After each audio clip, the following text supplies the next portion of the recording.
How'd you get in here? How you guys doing? Welcome. Hope you guys are doing good. As you can see, the sun is shining. The yard is starting to wake up. I think I'm going to throw down today. So come along for the ride with me, and we'll see what kind of trouble we can get into. Hopefully there'll be some good tips for you guys. Maybe you'll learn something. Maybe it'll be an opportunity for you guys to ask some questions and get some answers. Or if you're just bored and your lawn has not quite woken up in your neck of the woods yet, you can just sit and enjoy what I'm doing and live vicariously through me. So let me show you around real quick. Just like in my last disheveled, unorganized video, I guess the point I'm trying to get across, or was trying to get across, is that you should mow. Whether you think you need it or not, mow. So that's what we're going to do today. We're going to mow this, and we're going to mow the front, and we're going to throw down. So I'm going to it's going to be a multi-leveled video. We're going to do all sorts of things today, and I'm going to take you along for each one. Full disclosure, I don't plan on showing a lot of footage of me mowing because I just want to enjoy the mow. So I think I'll set you guys down, and we will get the mower going. There she is. The shed's a mess, so just pay no mind. But that's strategically placed, waiting to be released, if you will. So got my handy dandy door proppers. Let's get out the old girl. So I guess today I'm going to be bagging because I want to get as much debris out as I can, and the super recycler's got such a good suction power to it that we can suck up some of the loose crap you see in the yard, suck up the turf a little bit, wake it up. I'm going to mow this lower than I normally would. As you can see, we're on setting E from the final mow of the year, and so I'm thinking that's probably where we'll mow this today, and I might bring it up a notch in the front. So let's see if this thing will start. The first thing you want to do is you want to check your oil. So I guess let's just say that if it's the first mow of the year for you, check your oil, see what you can, oh, these super recyclers are notorious for the dipsticks getting tight. Tight dipstick was my nickname in high school. Oh yeah, looking good. By the way, this is the official autographed Jake the Lawn Kid super recycler. We are going to check our gas. And if you remember from a previous video, I talked to you about the importance of ethanol-free fuel. So as you can see, there's still a little bit left in there. So my can is correctly marked. By the way, this is my favorite gas can. It's not sponsored, but it could be, just saying. The no spill is by far the easiest can to operate. I can do this one-handed. Set it in there, push the button, and away we go.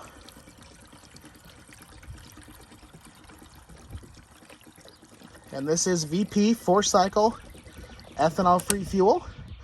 For those of you who don't know, ethanol is a corn byproduct that is put in gas station gas these days, and it's like 80 something. I don't remember what the percent. I'm not gonna even lie and tell you that I act like I know what the percentage of ethanol is, but it's a lot.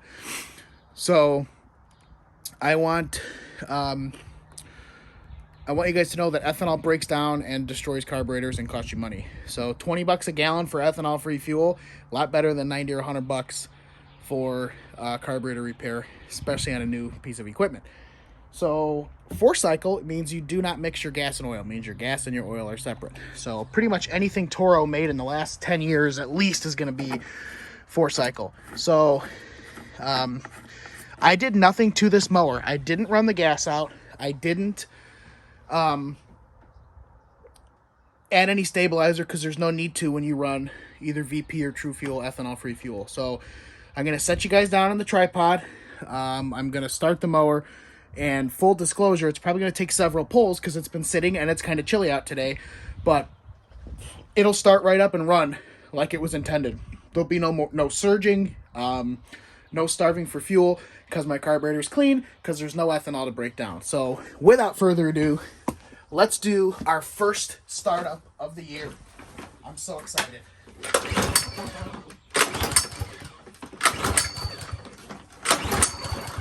Come on, baby.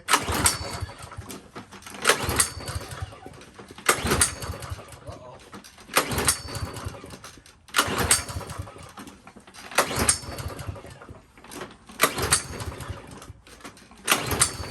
This is not good.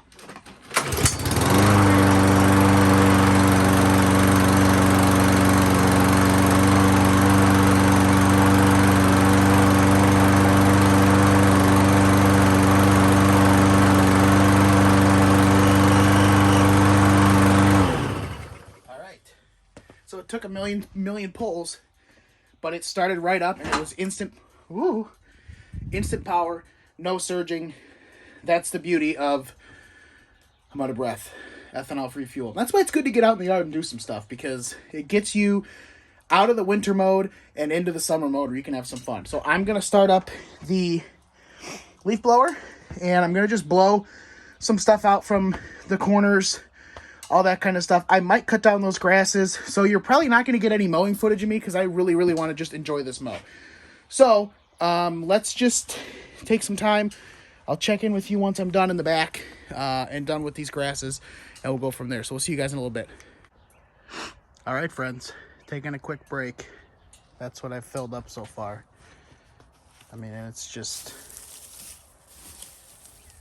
a little thatch, little leaves, little grass. But there's some good turf in there. I mean, look at how green that is. First of all, look at how much I'm sweating. This is why it's important to be active to start the year. Plus, I'm fat and I sweat a lot. But let me show you where we've gone. So, cut down the grasses that provide a little winter interest. You can see I've gone down there. Have not done the center yet, but I've done the bottom. This just shows you how important it is. I mean, look what was laying underneath that nasty yellow, dormant, desiccated crap. Beautiful turf. So, I apologize, I'm out of breath again. I'm rather rotund. But look at, I mean, otherwise you'd be putting your first application down. I mean, it would settle its way in, but it's just, you know, sitting on top of junk. And I blew some leaves away from the fence. And it's a good time to look around and see what you may discover. I discovered that this was shifted over and actually broke away, and something was digging around in there, and then the water was draining and eroded the turf right at my basement. So, you know, it's good to just look around and see what you can come up with. So that's my halfway through the backyard check in. I'm gonna grab a water or something else and keep going. We'll see you in a little bit. So all that yellow stuff that's on there is desiccation, and I'll talk about that later in the video. That's why it is super important to mow before you fertilize, whether you think you need it or not.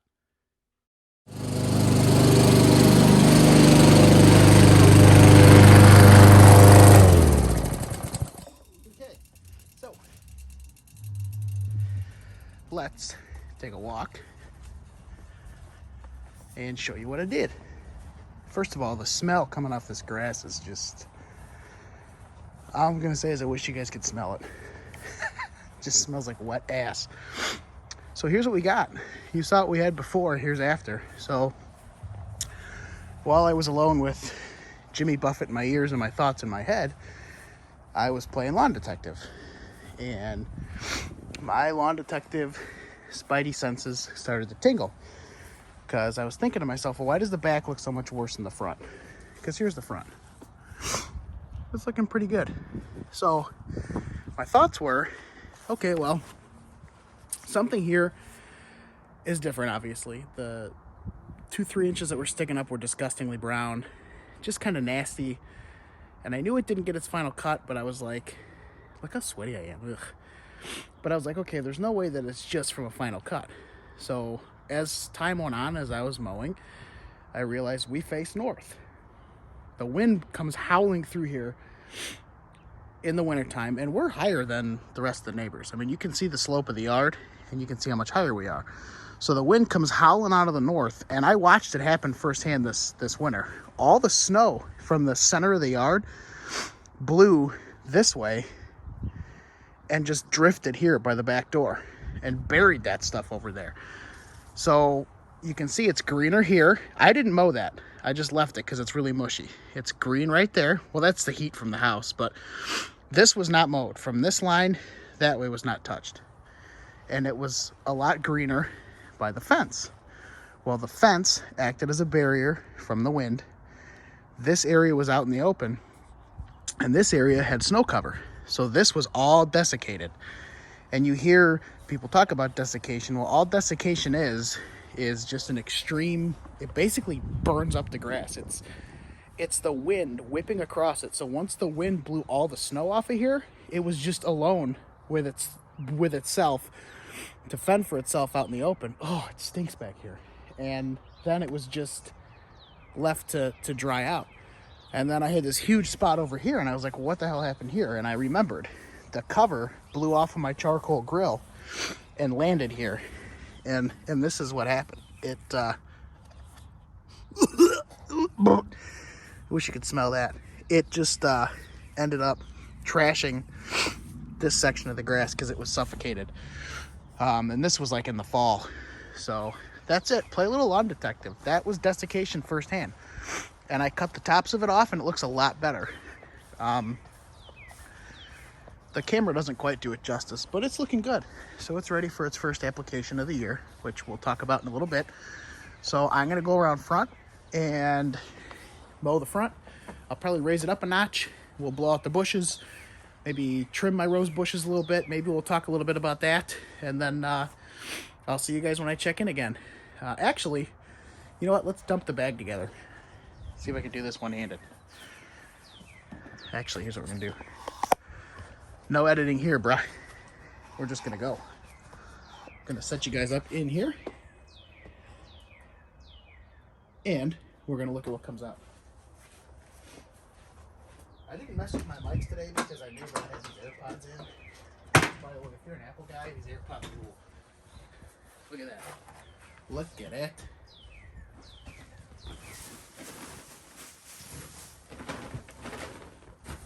So all this yellow that's in here, those were all the desiccated tips of the grass.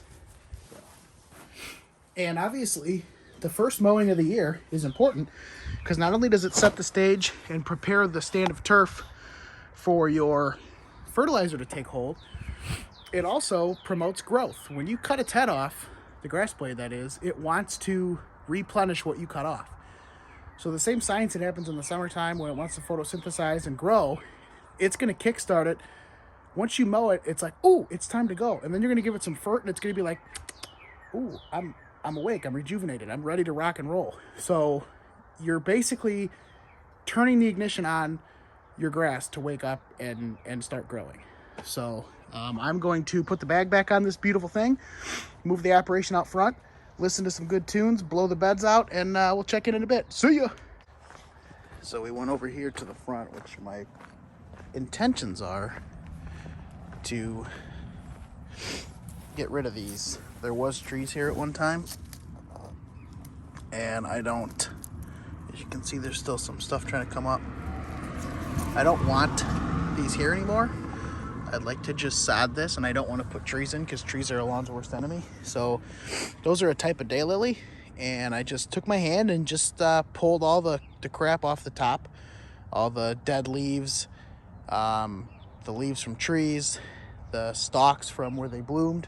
I'm a believer in keeping that stuff there for the winter as just a little added cover. And I did the same thing over here. I got to straighten out these blocks, but and then I took a leaf blower and I blew everything out of there, out of the rosebush area. And this is why it's important to blow your beds. Start them off right by uncovering them. All these leaves came out from behind there. I don't know what I'm gonna do with these. These were left from the previous homeowner. They're nice stones. Some of them were broken up and used as stepping stones over there. I may try and break them up and use them as stepping stones on the other side of the house. I don't know yet, but we're gonna fire up the mower and mow this and check back in with you. So, just checking in again. I went through and touched up my rose bushes a little bit. Now, I don't know if this is the method that's supposed to be done, but this is the method that works for me. So, what I did was anything that had spent blooms, I cut, and you can see all those little pink things coming in are all new blooms, or new buds, I should say. So if it was brown and gross, I cut it just above where it started to turn green. And anything that was crisscrossing, you want to snip so that they'll end up rubbing on each other and messing each other up and opening up the plant to disease and some other things. So I'm not much of a rose expert, but this is the method that I've done. And look at these where the heat's coming off the house. These are like way opening up as far as buds go. So that's what I just was working on. This isn't too bad. I don't know what this is, if it's juniper or what it is. My wife hates it. I love it. I might trim that away from the edge of the bricks. Right here, you live and you learn. I planted my container there. That's a whiskey barrel from a distillery in Kentucky that I cut in half. And I took half of it and cut it up and used it for my smoker, and the other half for a planter. So I planted in there, and I planted sweet potato vines so it would spill over. Well, it got so thick, it choked out the light from that portion of the plant. So I'm hoping that comes back. So the next step is I'm gonna enjoy the mow out here. Look at how much greener this looks where there was no desiccation. So sometimes it's hard to become a quote-unquote lawn detective, but it's fun once you start to see things. You know, there's different parts of the lawn that, you know, may get more sun than others and grow more vigorous. There's areas that may get more water than others and they tend to grow more vigorous. So the one thing, there's a swale in the yard right there. It's not real big, but each yard seems to have one. You can see it really defined across the street. I think that's where possibly the sanitary lines come in. I'm not sure though. But there's some length to this grass, and I may actually edge today too. So that's why it's important I just ADD'd about the edging, sorry. That's why it's important to learn your land and know what areas grow better than others and why, and what areas may struggle more than others and why. So real quick, I want to walk you over here. This side of the grass was horrible the first year we moved in, and it was better the last couple years. And so right here is where the snow gets pushed off my truck when I clear it off to go to work or wherever in the wintertime. It all gets pushed to this side and it stacks there. And when I can't see these bricks, I tend to park over here on accident, and then I'm walking on it and I'm crushing the crowns. So that's why this area always looks rough. Plus, when it gets hot out, there's some paver base from this under there that heats up the grass, heats up the ground, and causes it not to grow as well. So, and the other reason why I think it just hasn't ever done super good over here is because there's a lot of traffic going in and out of the back gate. When the previous owner moved out, it was wintertime, and I think that they had no choice but to walk across the grass to get their belongings out of the shed, and they crushed the crowns then. So it's just a highly traveled area of the lawn, and it tends to struggle a little bit. But as I've been giving it proper fertilization, proper mowing, and all those sorts of things, it has come alive quite nicely. So this side never looks quite as nice as the other side of my yard. And another future project is I need to fix a couple of those bricks that have cracked. I have a whole bunch of those in the shed, and I need to try and bury this downspout. This is the only one that's not buried. So I'm going to take a little break, fire up the mower, and then when I come back, we're going to talk a little bit about what my first application is going to be. And we're going to do the first application. Again, I may not go into a full detailed video about it as far as, well, I shouldn't say about it. I'll go into detail about the product, but I don't know how much footage I'm going to get of me throwing down because I want to enjoy the first application of the year. I've been waiting since Christmas to do this. So I want to take it all in and enjoy it in a selfish way.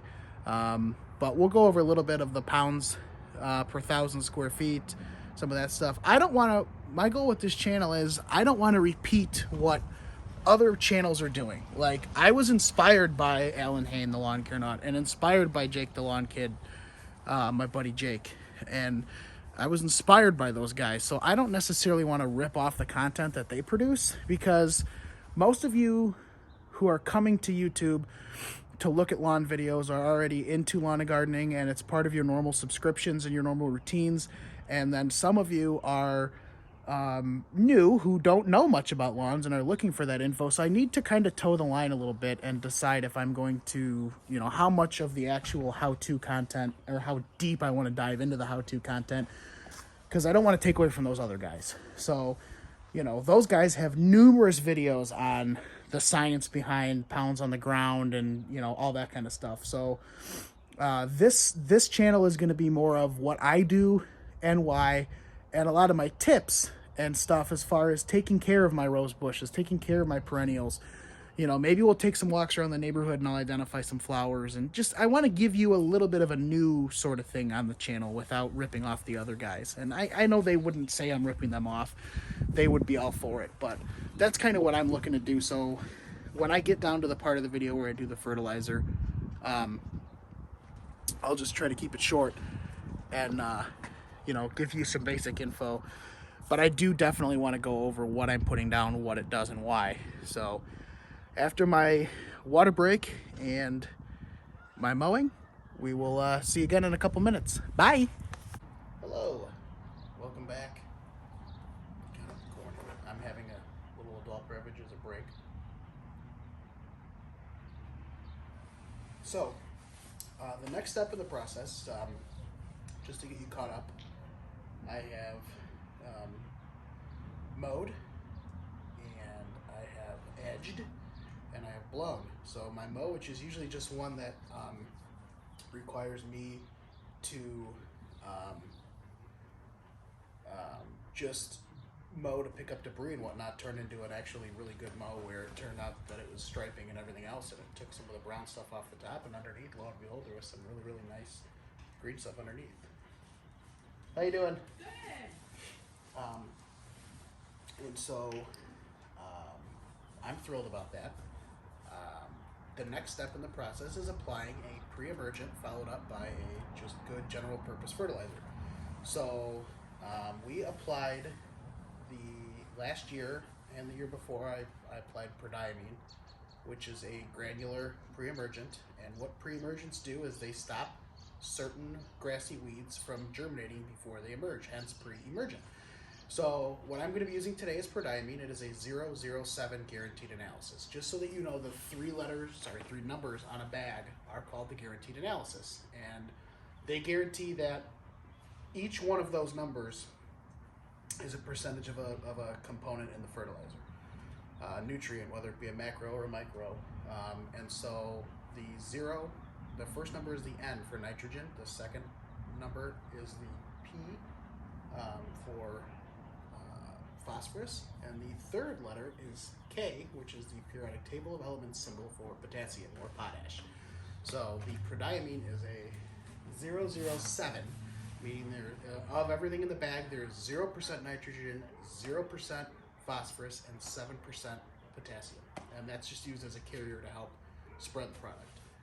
There's different types of pre-emergents out there. I don't really want to go down that rabbit hole right now, but I'll be applying this at 3 pounds per 1,000 square feet, which we'll get into the sort of literal stuff behind that jargon here in a little bit.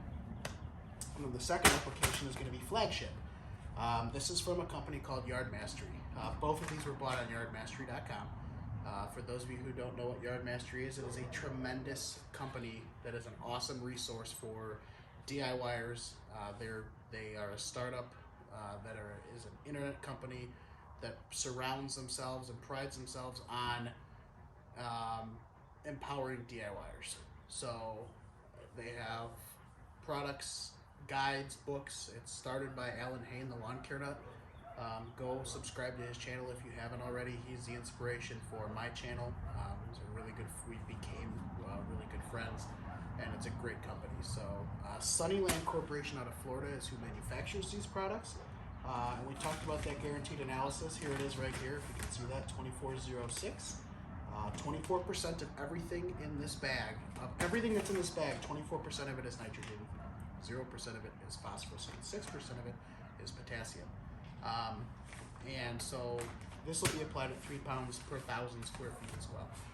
You do not want to do them in the same hopper of your spreader because you don't want to have different prill sizes, different application rates. It's never good to combine. You can always do split apps. So do a first application, you do your prodiamine, finish both sections, you know, front and back of your house, your yard, your property, whatever, and then do your second application.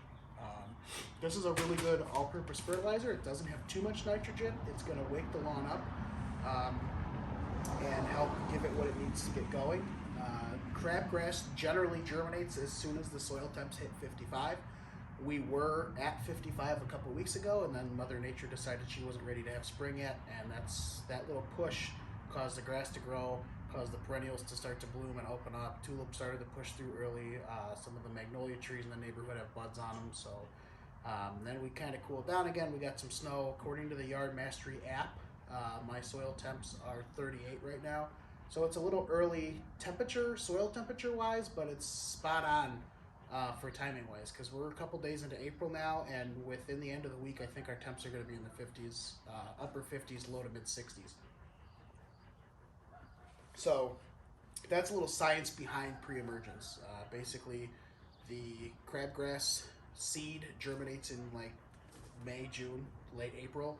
It starts to grow into a mature crabgrass plant. And then it drops, thousands of seeds. I'm literally talking thousands of seeds. They lay there and overwinter until spring when the soil temps hit 55 again, and they're like, ding, it's time for me to grow. So if you get a pre-emergent down, early enough, it will not allow it to germinate, and it will stop you from having crabgrass and several other grassy weeds. You do want to water in your prodiamine. They'll tell you on the label. Label is the law. How much you need to put down, how much water needs to get put down. I believe it's 1/4 inch, 1/2 inch, somewhere there. It is going to rain tonight, so it's perfect timing for that. It helps activate it, and you want to kind of stay off of the grass as much as you can during that time. You know, afterwards, not for your safety at all, but just so that the vapor barrier can be created and it can do its thing.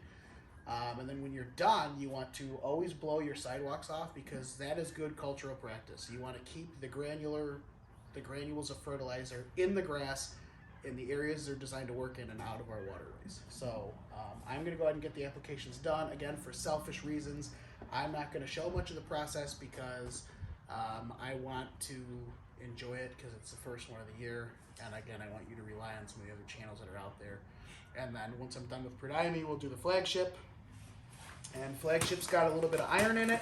And it also has some other nutrients in there as well. It's got boron, it's got copper, it's got iron, manganese, zinc, I don't know what that one is. Molybdenum, if that's how you say it. It's got bionite in it, which is a Florida version of Milorganite. It's a biosolid fertilizer, and it smells tremendous. So I'm going to shut up and fertilize now. We'll see you guys in a little bit to close this video out. The rivers of Babylon. Oh, hello. It's you again. Anywho, I just wanted to check in and show you my progress. Look at it. Seriously, though, this is by far the best my grass has looked this early in the year. Like I said earlier, normally this cut is just to pick up debris. I don't actually cut any of the grass blades. I just suck up leaves and garbage. But I mean, literally, it was mowed lower than I normally would. So in years past, it would be all yellow underneath. But because of the late fertilizer application and good practices last year using Yard Mastery products, I mean, it's looking really, really good. There's very few problem areas. I mean, this is like normally what I see around Derby Day, and I'm seeing it a whole month earlier. So I am for sure the first person that has mowed in this entire neighborhood. And I was so shocked to have mowed and seen results. I mean, we have actual stripes. We filled up a whole garbage can of clippings, and we threw down our pre-emergent. We threw down our first fertilizer application, and we are absolutely rocking it. So I just want to take the time to say thanks for watching. I am going to be trying to keep the content fresh and better now that we're in the growing season, because I mean, I even edged. It actually justified an edge. So I mean, look at that. That's really nice. And look at those pellets of flagship down there. So I blew off my sidewalks. Another quick tip: let it fly into your beds, man. You know, let the fertilizer lie in there. It's gonna help these plants out. So we got some daffodils ready to open. These are called like Naked Lady, Bear Lady, something or the other. Stelladora daylilies. I got one little crocus down there and some hyacinths ready to pop. So we are ready to go. Don't mind the garbage. I gotta throw that in a can. But I got dirty today. I broke a sweat. It's spring. It's spring. Quick little, this is the fertilizer spreader I use. This is the Earthway. I don't know if this is the 2600 or what the hell it is, but it's commercial. It works really well. Might be overkill, but either way, we're gonna end with Old Glory in the background because God bless America. Excuse me. Real quick, I updated my Instagram. Before the YouTube channel was a thing, my Instagram was just there, and for the sake of cross-pollination and things jiving together, I've changed my Instagram handle to reflect my YouTube channel. So you can find me on Instagram at _Turf King. Again, that's _Turf King, no capital letters or anything. Same content, different name. That way it jives better with the channel. I should be getting some stickers delivered this week. We'll see how they turn out. I don't know if I'm going to send those to people or what I'm going to do. But maybe if things go well, I'll send them out to people, but I don't know. So either way, please like this video. Please subscribe to the channel. Please hit that little bell so you get notifications whenever I post anything. And I promise you my content's going to get better. I got big things planned for this summer. I am so stoked. I'm ready to go, and I can't wait for you guys to join me on the ride. And remember, do something in the lawn, even if it's wrong.